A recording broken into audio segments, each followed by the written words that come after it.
Olá, tudo bem com você? Seja bem-vindo a mais uma videoaula, Victor Reuter aqui. E no vídeo de hoje eu trouxe aqui um conteúdo para responder uma dúvida que muita gente me pergunta, né? Então assim, eu já tenho uma videoaula aqui no canal, onde eu falo sobre materiais PBR, dou algumas dicas aí, falo sobre esses mapas. Vou deixar inclusive o link aqui na descrição do vídeo, mas essa videoaula aqui é para responder a seguinte pergunta que eu recebo com muita frequência. E a pergunta é: qual que é a diferença, né, na hora de usar um normal map e um bump map?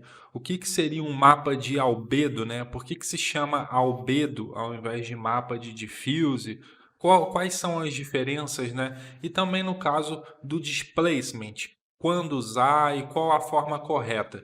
Então essa videoaula aqui para complementar um pouquinho da outra aula aí que eu já tinha postado, eu espero que você goste. E recapitulando também aqui, se você ainda não se inscreveu, agora no dia 1º de junho, nós vamos ter a Semana Know-How 2.0, que é um evento 100% online, 100% gratuito, onde eu vou fazer com você a renderização de uma cena externa. Então vai ser um workshop aí recheado de dicas, vou compartilhar modelos com você também. Então se você ainda não se inscreveu no workshop, se inscreva aqui na descrição do vídeo para não perder essas aulas, ok? Pois elas vão ficar no ar aí por tempo limitado. Então agora vamos lá para o meu computador para a gente iniciar a nossa aula de hoje. E não se esqueça também, se você gostar desse vídeo, deixar aí o seu like, o seu comentário para dar uma força aí para o nosso canal, nossa comunidade crescer a cada dia mais e poder ajudar novas pessoas aí também dentro da área de renderizações. Bom, pessoal, vamos começar aqui a falar sobre a questão do albedo, né? A gente acaba vendo aí mapa de albedo, o que que seria isso? O pessoal me pergunta, albedo é a mesma coisa que diffuse, mapa de diffuse? Enfim, resumidamente, essa textura que você está vendo aqui na tela agora é uma textura que a gente chama de diffuse, né? Que sempre foi usado aí ao longo do tempo. Você pega uma textura, uma foto de um material na vida real e a gente aplica esse material no mapa do diffuse ali. Com o passar do tempo, né, conforme os estudos foram evoluindo, começou-se a perceber que não se tinham resultados tão realistas por conta, principalmente nesses materiais mais rústicos, por conta dessas sombras aqui, né? Porque quando você vai tirar uma foto de uma parede dessa aqui, por exemplo, é muito difícil que você evite essas sombras aqui. E isso influencia no resultado na hora do render. É muito comum, às vezes, quando você vai baixar uma textura na internet que não tenha sido tratada e trabalhada, que o resultado não fique tão real, porque você tem influência de uma iluminação já daquele local onde foi feita a fotografia. E com o passar do tempo, passou-se a fazer tratamentos na textura para evitar essas sombras aí. Então isso aqui é um mapa de albedo. Repare que o mapa de albedo ele não tem as sombras ali dentro. Ó. Então eliminam-se todas as sombras ou o máximo possível para que você consiga fazer o efeito no material direto do relevo, enfim, e ter todas as propriedades ali que vão fazer sentido na hora de você renderizar a sua cena, tá? Então, respondendo a primeira dúvida, o mapa de albedo, quando você vê albedo, sim, você deve usar ele no diffuse, mas é importante você já entender que se ele se chama albedo é porque ele foi tratado, tá? Então, é um mapa que foi feito um tratamento para evitar essas sombras aí que já aparecem na fotografia. Então, respondida aí a primeira dúvida, não se esqueça, qualquer dúvida, além do que eu estou explicando aqui, deixe aí o seu comentário abaixo do vídeo. Bom, agora vamos para a parte teórica de Bump Map e Normal Map, né? Qual que é a diferença, quais são as vantagens, enfim. Esse aqui é um mapa que a gente conhece aí como um mapa de bump, preto e branco, né? Um mapa que você chega lá no material do V-Ray, daqui a pouquinho eu vou mostrar isso na prática, e você aplica lá como um mapa de bump. E como que o V-Ray, como que o motor, não necessariamente o V-Ray, mas os motores de render entendem esses mapas, né? Quando você tem um valor de branco 100%, que seria 255, 255, 255, ele vai entender que aquela área é o máximo de elevação. E quando você tem áreas mais escuras, do cinza para o preto, ele vai entender que aquilo é menos elevado. Então, basicamente, o que o motor de render vai fazer quando você coloca um mapa desse aqui lá, ele vai simular, tá, através de efeitos ali de gradiente, a sensação de que o seu material tem relevo. Então, basicamente, é assim que o bump funciona. Quando a gente fala de mapa de normal, vamos dar uma olhadinha no exemplo aqui. você se depara com uma textura desse tipo aqui, né? E por que que as cores são diferentes do outro lá? Por que que não é um mapa preto e branco? Porque aqui nós temos mais informação para o motor de render. Quando você trabalha com mapa preto e branco, ele tem apenas dois valores, que é a altura, né? Então ele tem o valor de branco e preto, que é qual parte que é mais alta e qual parte que é mais baixa. Quando você entra com o mapa de normal, basicamente você tem informação por cores aqui, é uma simulação de forma tridimensional. Então esse mapa de normal, ele veio principalmente aí nos games, né? Porque quando a gente vai trabalhar a construção de um cenário para um jogo ou algo do tipo, muitas coisas não se tem condição de fazer modelado, né? Então o mapa de normal ele veio para simular certos ambientes, cenários, certos materiais de cenários e fazer uma simulação mais precisa, digamos assim, do relevo daqueles materiais ali. Então, essa tecnologia veio com essa intenção de se otimizar e que não seja necessário usar um mapa de displacement, né? Que o displacement, ele literalmente ele vai deformar a malha daquele material ali, daquela geometria que você está construindo, para fazer um efeito mais real possível. E para que você possa entender um pouco melhor, né, como funciona esse cálculo aí de três direções do mapa de normal, eu abri a textura aqui no Photoshop e eu vim na seção de canais aqui.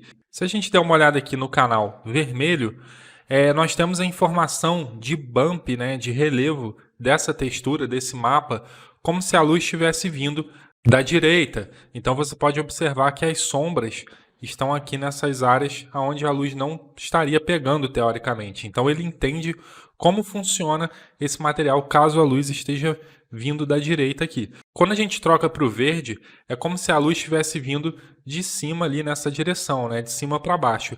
E quando a gente olha aqui o canal azul, é como se a luz estivesse vindo da direção da câmera. Então, unindo esses três canais, nós temos aí o mapa de normal. Bom, para que a gente possa ver agora na prática a diferença, né, desses mapas, começando aí pelos primórdios do 3D, falamos primeiro sobre o bump e sobre o displacement, a principal diferença.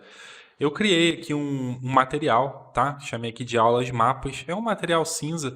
O que eu vou fazer é aplicar ele ali no meu modelo.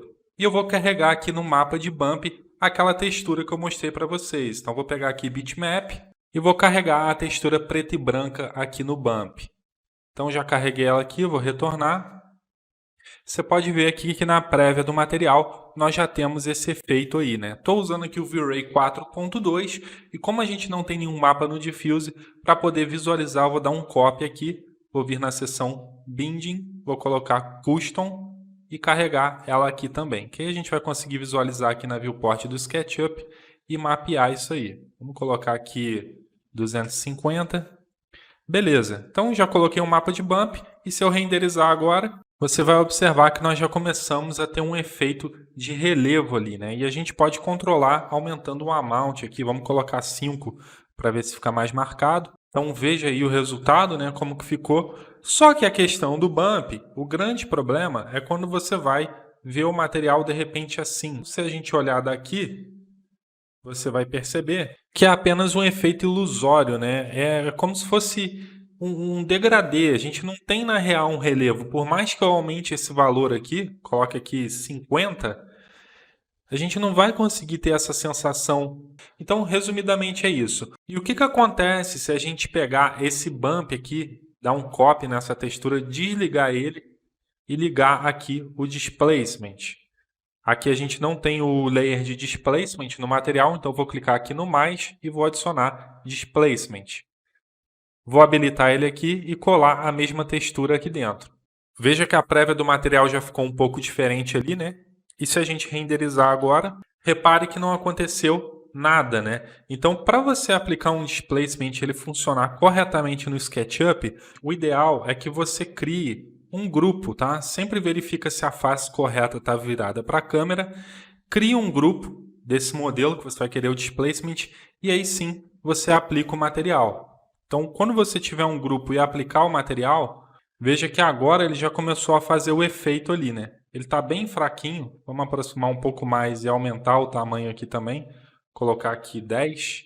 Ficou muito forte aqui, vamos colocar 3, acho que vai ser um valor legal. Então agora sim a gente já consegue perceber aí a diferença, né? E principalmente se eu for olhar na mesma situação, de repente eu estou vendo essa parede de lado ou estou com a câmera próxima do piso aqui, aí sim nós temos a sensação de que realmente é mais realista, né? De que você tem a deformação da malha ali, porque literalmente o V-Ray está fazendo esse cálculo baseado no valor ali também de preto e branco, algumas áreas subindo mais, outras menos, e você pode ir controlando pela intensidade esse valor. Então o displacement ele se torna muito útil na hora de você criar materiais mais rústicos aí, como pedras, tijolo, de repente até para você fazer um deck de madeira também pode ser extremamente eficiente.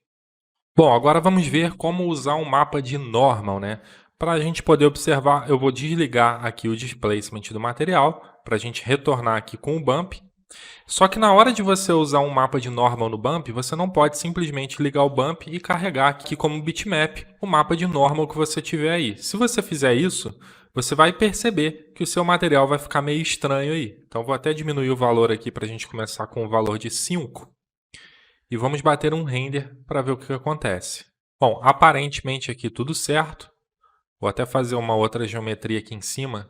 Sempre gosto de criar um grupo, tá? Para a gente não correr o risco de ter erros aí. Vou aplicar o material ali também. E vamos dar uma olhadinha como que vai ficar agora com... Então a gente está aqui com o Bump Map e um mapa de normal carregado ali, na intensidade de 5.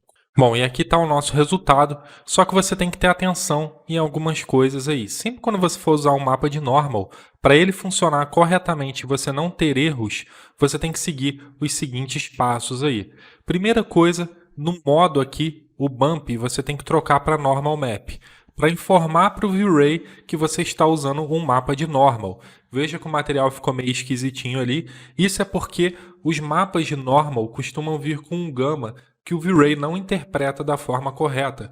Então, além de trocar aqui o mode para normal, você tem que vir aqui dentro e trocar o color space para linear.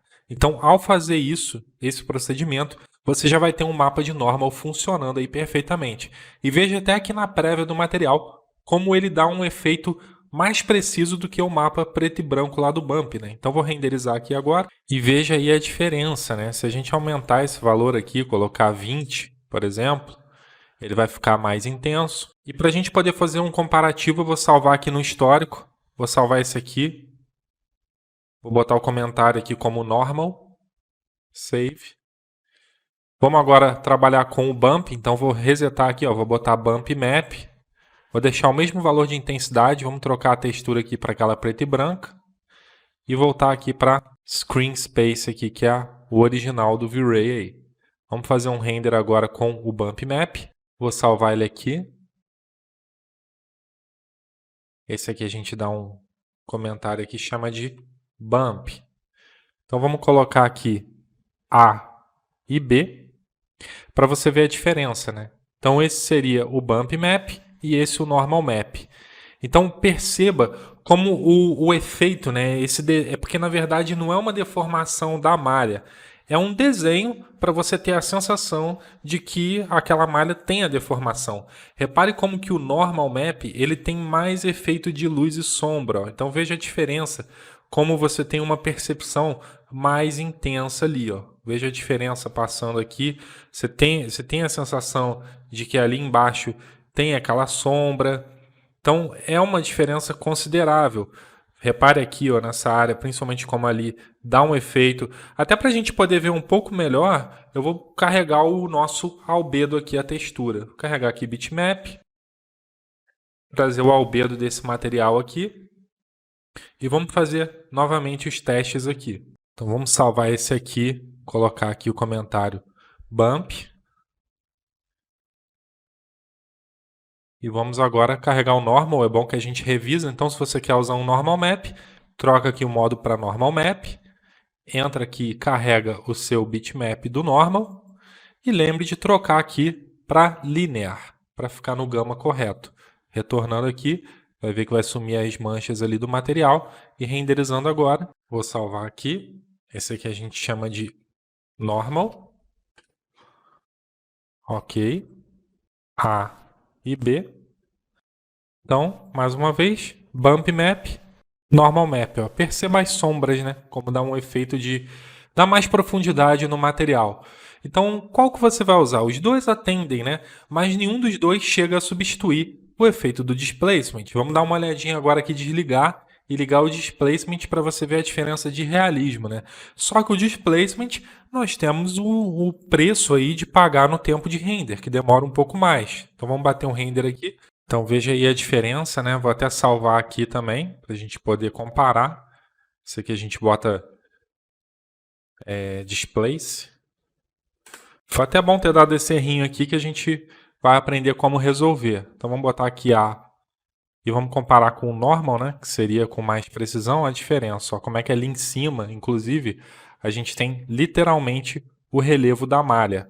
Só que aqui demora um pouquinho mais. Você vê que aqui tanto o bump quanto o normal demoraram aí 19, 18 segundos. Já quando eu botei displacement foi 28 segundos. Isso aqui é uma cena simples, com configuração bem baixinha, só para a gente fazer a aula aqui. Você imagina isso aqui num render com uma resolução muito alta, né? Caso você tenha aí muita parte da tua cena com esse material, isso vai te custar um pouquinho no tempo de render. E dependendo até da configuração da tua máquina, pode ser que o render nem inicie. Se você tiver uma máquina muito básica, com pouca memória RAM, pode te dar problemas aí até de travamento, tá? E para a gente resolver esse probleminha aqui que abriu? Bom, você tem algumas formas de resolver isso. Você pode tentar mudar aqui o modo de Normal Displacement para 2D Displacement. Vamos salvar aqui. Isso aqui eu vou botar 2D Displace. Você pode perceber que no 2D Displacement a gente teve um ganhozinho de tempo de render, tá? Então, quando eles adicionaram isso aqui no V-Ray, foi para já dar uma otimizada. Outra forma de você resolver isso aí é mexer aqui no Shift. Esse Shift é para compensar o quanto a malha andou. Então, normalmente, o valor que eu coloco de amount, eu boto negativo aqui no Shift. Então, se eu botei 2 de amount, eu boto aqui menos 2, que ele vai recuar as faces o quanto ele subiu, tá? Então vamos fazer um teste aqui agora.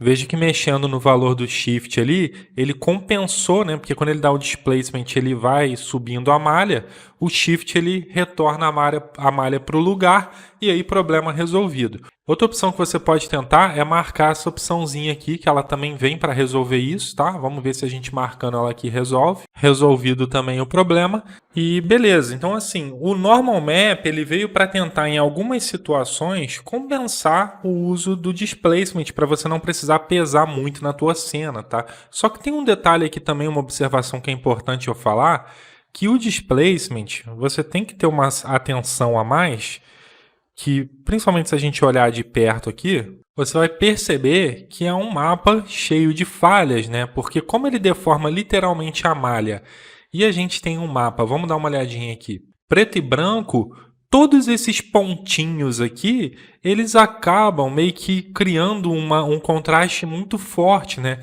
Então por isso que os mapas de displacement desses materiais que você baixa aí já com os mapas prontos, são mapas assim, mais embaçados, né? São mapas que não tem aquele contraste muito forte. Isso para que a gente não tenha aqueles pontos ali, né? Aqueles bicos ali na hora de, enfim, de criar o material. Então vamos substituir o mapa por esse mapa mais desfocado para você ver a diferença. Vamos carregar ele aqui. Displacement. Vamos retornar aqui e bater um render. Então veja a diferença, né? Porque a intenção real do displacement não é fazer micro detalhes, é para dar esse geral da malha. E aí você une com o mapa de normal, trabalhando aqui para os detalhes finos, para fazer os pequenos detalhezinhos ali. Da forma que eu ensinei, trocando aqui para normal map, colocando aqui em linear e renderizando o displacement agora junto com o normal, a gente tem um resultado bem interessante. Então tá aí o nosso resultado, veja a diferença, né? E agora vamos fazer o seguinte, para a gente complementar essa aula, vou te ensinar agora uma forma. Existem vários programas para fazer isso, por isso que eu recomendo que você dê uma olhadinha na aula que eu vou deixar aqui na descrição do vídeo sobre materiais PBR. Lá eu falo sobre o PixPlant, vários programas que fazem isso de forma automática. Mas eu vou te mostrar agora no Photoshop como que a gente pode criar um mapa de albedo, um normal e um displacement sem precisar de nenhum software aí, quais são as coisas que você deve ter atenção. Então vamos partir para a internet aqui e pegar uma textura aleatória qualquer. Bom, na hora de procurar uma textura, você pode pesquisar aí no Google por imagens em tamanho grande, mas tem alguns sites aí muito bons também que você encontra algumas coisas que dá para dar uma garimpada. E eu gosto muito aqui desse site Unsplash. Ele é muito bom para você encontrar backgrounds, referências. E se eu colocar, por exemplo, brick, que seria tijolo, né? Você tem que pesquisar aqui em inglês. A gente vai encontrar algumas imagens aí de tijolo, né? Então vamos tentar selecionar alguma aqui que tem o problema das sombras para a gente tentar resolver. Por exemplo, essa imagem aqui, ela não é uma imagem ideal para a gente criar uma textura, porque o ideal é que você ache uma imagem maior, né? Mais ampla para cobrir uma área maior, mas ela tem bastante o problema aqui que eu comentei, que você pode, por um acaso, se deparar com texturas assim. Se você for baixar desses sites aí, tipo Polygon, RDT, que é lá Real Displacement, eles já vão te dar mapas aí seamless, tudo certinho. Mas como que eu faria nesse caso? Eu preciso dessa textura aqui, não sei, é um close-up que eu quero fazer desse material. O que eu vou fazer? Eu vou baixar essa imagem aqui. Bom, fiz o download da imagem e abri aqui no Photoshop. Isso é um bom exemplo para você entender como criar um mapa de albedo aí, né? O que você precisa fazer? Você precisa analisar essa textura, essa imagem que você baixou e entender as condições em que ela foi fotografada. Então, esse revestimento aqui, essa textura, foi fotografada num sol aqui, né? Então, nós temos dois problemas aqui nessa textura para usar ela como albedo em um material. Primeiro, a influência do amarelo do sol, então a gente vai ter que tentar matar um pouco desse amarelo para chegar mais próximo do tom original desse material e remover essas sombras aqui, tentar disfarçar o máximo possível para que a gente não tenha uma influência lá também no nosso material. Então, o que eu vou fazer? Existem várias técnicas para você fazer isso, tá? Mas, resumidamente, a gente tem que tentar matar essas sombras aí. Primeira coisa que eu vou fazer é apertar Ctrl J para duplicar a camada e manter a original ali embaixo. Eu vou vir aqui em Selecionar, Intervalo de Cores, e eu vou clicar aqui na área de sombra dessa imagem. Então, por aqui, você consegue ver de branco ali o que ele vai selecionar. Eu vou tentar selecionar as áreas de sombra aqui. Então, vou pegar um grau de seleção mais ou menos por aqui, vou dar um OK. Então, veja que ele selecionou aquelas áreas de sombra ali da minha imagem.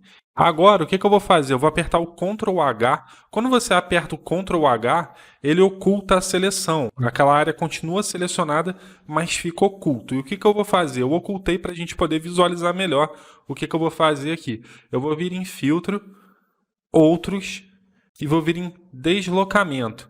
Então, quando a gente usa aqui o deslocamento dentro daquela seleção, ele está deslocando áreas que não estão com sombra para dentro daquela área de sombra ali. Então, veja que ele começa a disfarçar aquela área ali, preenchendo com textura, né? Então, eu vou mexendo nesses valores aqui para tentar chegar num resultado que me agrade o máximo possível aí. Então, estou reparando principalmente por aqui, que aí a gente começa a ter aquela sensação de que o rejunte está preenchendo ali, né? A gente pode ir mexendo aqui, ou mexendo até chegar num resultado que eu acho legal. Pode ser que ainda fique alguns buracos aqui, algumas áreas escuras. Ó. Então, vou dar um OK nesse ponto aqui. Aí, o que eu posso fazer? Eu posso novamente fazer um selecionar, intervalo de cores, e pegar áreas escuras mais uma vez aqui. Para pegar as áreas que continuam com sombra. Mais uma vez, olha, ele selecionou uma área menor agora. Eu posso até tentar expandir um pouco essa seleção para ele pegar um pouquinho mais. Então, vou vir aqui em Selecionar, Modificar, Expansão. Vou expandir aqui 3 pixels.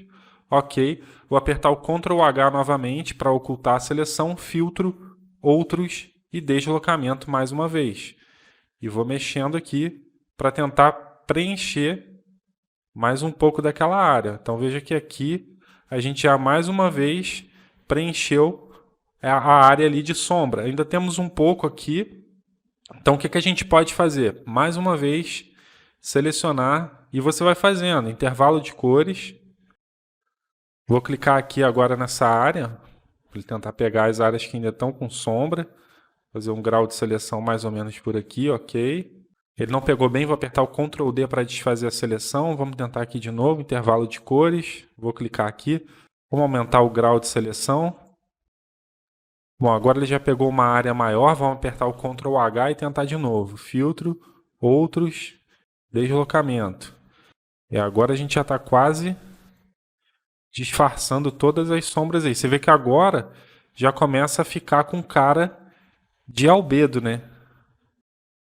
Então, acredito que por aqui assim a gente já está matando bem as sombras dessa textura, né? A gente tem a percepção aqui das pedras, do rejunte e já mata bem as sombras aí. Se você quiser dar uma refinadinha final, você pode vir também com o carimbo, clicar aqui com o Alt, né? Para selecionar uma área. E aí aqui aumentando o brush, você pode dar uma leve preenchida aí para fazer um tratamentozinho final, ó, em alguns pedaços que você sinta que ainda tem muita sombra. Então a ideia basicamente é essa, tá? Uma técnica para você acelerar o processo. Vamos fazer aqui, ó, preencher aqui. Aqui a gente preenche também. E aí uma refinada final aqui.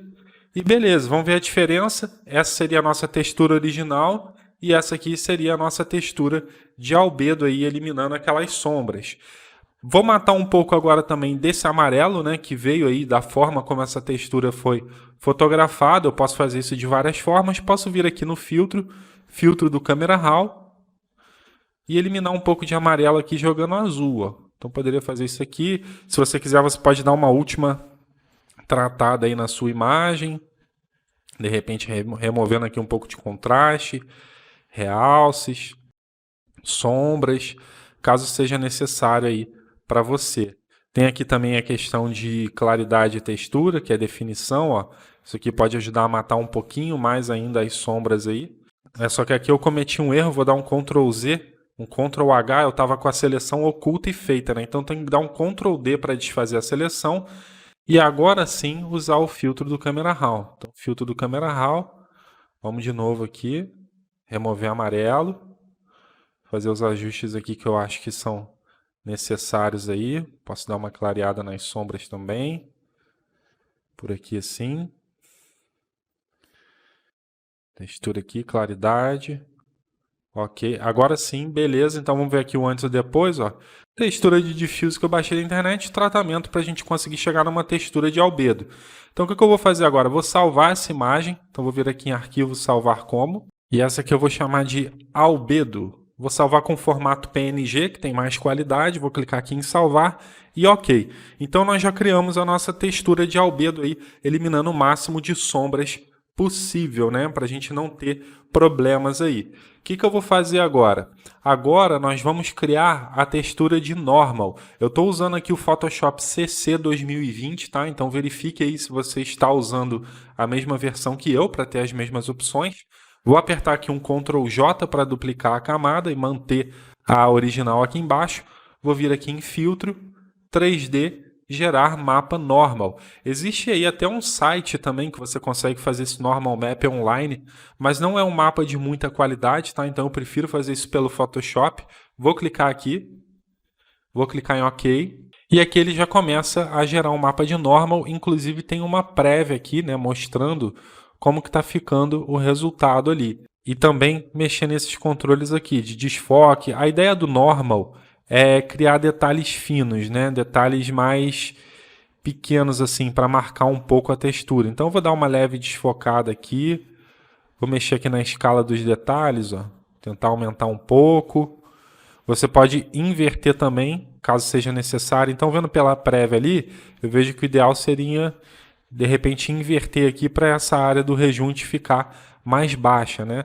Vou dar um OK aqui e beleza, já tem um mapa de normal. Agora eu vou salvar ele aqui, arquivo, salvar como. Vou botar aqui PNG e essa aqui eu vou chamar de normal. OK. Vou ocultar esse normal aqui por hora, vou dar um Ctrl J para duplicar a camada e agora eu vou criar o mapa de displacement, né? O mapa de displacement, o ideal é que a gente faça o máximo de contraste aqui no rejunte para a gente conseguir que ele afunde bem nessa área aqui, né? O que você pode fazer? Você pode começar usando aqui o filtro 3D e mapa de relevo, tá? Clicando aqui ele já vai meio que tentar criar um mapa de relevo, de displacement para esse material. A gente consegue aqui, ó, trabalhar no desfoque, Tem aqui a escala dos detalhes. Então, a ideia do displacement, lembre-se, que é ser um mapa desfocado, né? A gente tem que ter um desfoque. Eu vou olhando bem pela esfera aqui para ver como que tá ficando. Eu experimento inverter aqui, mas a ideia é que o rejunte seja mais escuro mesmo. Então, vou dar aqui um OK. Só que eu já sei, olhando esse mapa aqui, conforme você vai fazendo, você vai acostumando, eu já sei que não tá o ideal aqui, porque essa área do rejunte teria que ser mais funda, né? Então, o que eu gosto de fazer? Eu crio uma camada nova aqui. Essa camada aqui eu coloco no modo luz indireta. Aí eu pego o meu pincel aqui na cor preta e eu vou passando esse pincel bem no rejunte aqui, ó. Então você pode ir preenchendo para escurecer mais essa área e marcar mais esse rejunte. Você pode inclusive dar um clique ali com Shift, clicar aqui, clico ali com Shift, clico aqui. Então estou dando uma reforçada nesse contraste aí do displacement, principalmente aqui no rejunte, para que a gente consiga ter uma marcação maior. Então isso que eu vou fazendo. Faço isso aqui. Eu peguei uma textura bem ruim mesmo para a gente tentar chegar num resultado legal. E você pode aplicar essa técnica aqui para várias outras texturas aí. Pedras, enfim. Dá para você fazer com um tijolo. Ó, então vou marcando aqui. Tentar marcar o máximo possível. Veja que até olhando a textura você já tem aquela sensação de relevo nela, né? Que é isso que a gente quer. Então, marcar aqui também. E eu vou fazendo, reforçando o máximo possível. Faço aqui, faço aqui. E aí quando você terminar de marcar, se você quiser reforçar um pouco mais, você pode dar um Ctrl J para duplicar, ó, que aí ele já reforça um pouco mais ainda. Posso até selecionar essas duas aqui, apertar o Ctrl E para juntar em uma camada só, que aí fica mais forte ainda. Vou botar aqui no modo luz indireta. Você pode usar no normal também, diminuir a opacidade, mas eu gosto de usar aqui no luz indireta. Vamos aumentar a opacidade aqui. Acho que eu vou pegar a borracha aqui, ó. Teve um pedacinho que não ficou legal. Então vou pegar a borracha e vou apagar essa pontinha que ficou ali. Vamos ver, de repente eu dou mais um Ctrl J aqui para duplicar mais uma vez. E essa de cima eu tiro um pouco da opacidade. Agora o que eu vou fazer? Vou salvar esse mapa aqui como displacement. Você ainda pode fazer algumas coisas a mais se você quiser. Você pode pegar todo mundo aqui com Ctrl e apertar o Ctrl E para unir uma camada só. E ainda pode dar uma refinada com o filtro do Camera Raw. Então eu vou vir aqui com o filtro do Camera Raw. De repente, para não dar aquelas pontas, ó, eu posso remover textura, remover aqui claridade, para ficar mais embaçado ainda, focar mais no rejunte em si, ó. Posso aumentar de repente a exposição, contraste, reduzir aqui realces para ela ficar mais homogênea, escurecer um pouco as sombras, clarear os brancos, escurecer os pretos. Então é um mapa assim que a gente está buscando, ó. Com máximo de mínimo, digamos assim, mínimo de detalhes finos e mais focado aonde você quer o efeito do displacement ali. Até aqui eu já vejo, ó, que vai dar um errinho aqui na hora de criar a malha lá, então posso pegar o carimbo aqui e preencher com a área mais escura, ó. Dou uma revisadazinha final, aqui também, de repente dá uma refinada. Vamos salvar e ver como é que vai ficar esse material lá agora, né? Então vou aqui salvar como, aqui a gente bota PNG e salva aqui como displace. E ok. Beleza, retornando aqui agora no SketchUp, vamos criar esse material do zero. Então vamos criar aqui genérico, vamos botar teste, material. Vamos carregar aqui no Diffuse o nosso bitmap, que seria o mapa de albedo. Eu vou retornar aqui, ó. A gente vai carregar aqui agora no Bump um Normal Map. Carrega aqui como bitmap. Traz ele aqui. Lembre de trocar aqui para Linear. E retornando aqui, vamos carregar também o Displacement. Então, criar um layer aqui de Displacement. Habilitar ele aqui. Bitmap. E o Displace que a gente criou. Vamos voltar aqui. E beleza. Agora é aplicar esse material. Aplicar ali e ali. Vamos botar em escala aqui de 250. E vamos bater um render aí para ver como é que ficou. Acho que dá até para diminuir um pouquinho, 150. Vou salvar aqui e bater um render. Então veja aí o resultado, vamos dar uma olhadinha mais de perto, tentar forçar um pouco mais esse displace aí. Parece que ficou fraco. Vamos colocar aqui 4. Quase que não deu efeito, né? Vamos renderizar de novo. Ó, repare aqui que ele já começou a funcionar, a gente já começa a ter a sensação da pedra, mas ele não tá um mapa de displacement legal, né? Veja que assim, eu queria somente que a pedra subisse, ficasse o rejunte ali, então a gente ainda não tem um mapa ideal de displacement. O que você pode tentar fazer, vou dar um Ctrl J aqui para duplicar, é aplicar aqui um filtro, e você pode vir aqui em desfoque, vamos botar aqui um desfoque gaussiano. 13, vamos ver um antes e depois aqui, ó. Então estou desfocando bem, ok. E eu ainda posso vir aqui com imagem, ajustes e trabalhar com níveis aqui. Vamos tentar matar essas áreas escuras aqui, ó. Então vou aumentar aqui meio tons, vou escurecer mais as áreas pretas, tentar contrastar mais esse mapa. Fazer algo assim, ó. Contrastar o máximo possível. Para a gente tentar eliminar o máximo, a gente pode até tentar fazer uma seleção aqui também para ter mais precisão. E assim, vai variar muito os mapas de displacement aí. Você tem que fazer testes, entender como funciona. Vamos pegar aqui agora, ó, selecionar intervalo de cores. Vamos pegar aqui essa área preta, ok. Vou dar um Ctrl Shift I para inverter a seleção, que aí agora ele pegou as áreas claras ali, ó, a área da pedra. E vamos agora imagem, ajustes. Vamos tentar dar um curvas aqui. Quero eliminar ao máximo esses pontos aí escuros, ó. Sim, deixar só um pouquinho de detalhe. Vamos aplicar um ajuste, um níveis agora por cima também. Tentar clarear mais. Ó. E isso aqui vai ser um mapa de displacement bem focado no rejunte. Que muito vai depender do que você quer também. Ó. Então agora eu vou salvar esse mapa aqui. Arquivo, salvar como. PNG. Isso aqui eu vou botar Displace 2. Ok. Vamos carregar ele agora lá no SketchUp para ver como que vai ficar o resultado do material. E eu já vi que abriu as bordas ali também, né? Então eu já vou marcar a opção aqui para ele manter continuidade. E vamos trocar o Displacement aqui. Vou botar esse Displace 2. Retornar aqui. Ó, veja até que na prévia ali já ficou mais perfeito. Ó. E vamos bater um render agora para ver como é que fica. Já parei aqui que eu já vi que está muito forte o valor do Displacement. Para ser algo mais sutil. Vamos botar aqui 2. Ó, tá quase bom, ainda tá um pouco forte demais, porque não é uma pedra tão profunda assim, né? Vamos dar um render aqui de novo. E agora sim a gente já começa a ter um material aí bem realista funcionando de acordo com o que eu preciso. Então assim, a gente conseguiu recuperar aqui uma textura que estava bem crítica, né? Criar um mapa de albedo, um mapa de normal, um mapa de displacement também. Então eu espero que com essa videoaula aqui tenha esclarecido de uma vez por todas aí, todas as dúvidas que você possa ter com relação a esses nomes, principalmente quando você vai baixar desses sites ali, né, as texturas, quando você encontra lá mapa de albedo, mapa de displacement, mapa de normal, qual que é a diferença, como criar. Eu espero que de verdade esse vídeo aqui tenha esclarecido para você todas essas dúvidas aí que eu recebo com muita frequência. Não se esqueça, se você gostou desse vídeo aqui, deixar o seu like aí. Se você ainda não é inscrito no canal, se inscreva para não perder as próximas videoaulas. E lembre-se também que no dia 1º de junho agora, nós teremos o nosso workshop de renderizações externas, onde eu vou estar passando aí várias dicas, macetes e como que você consegue chegar em resultados de cenas externas aí, usando o SketchUp e V-Ray, bem realistas e bem impactantes, tá? Então, fico por aqui, um forte abraço e até a próxima videoaula.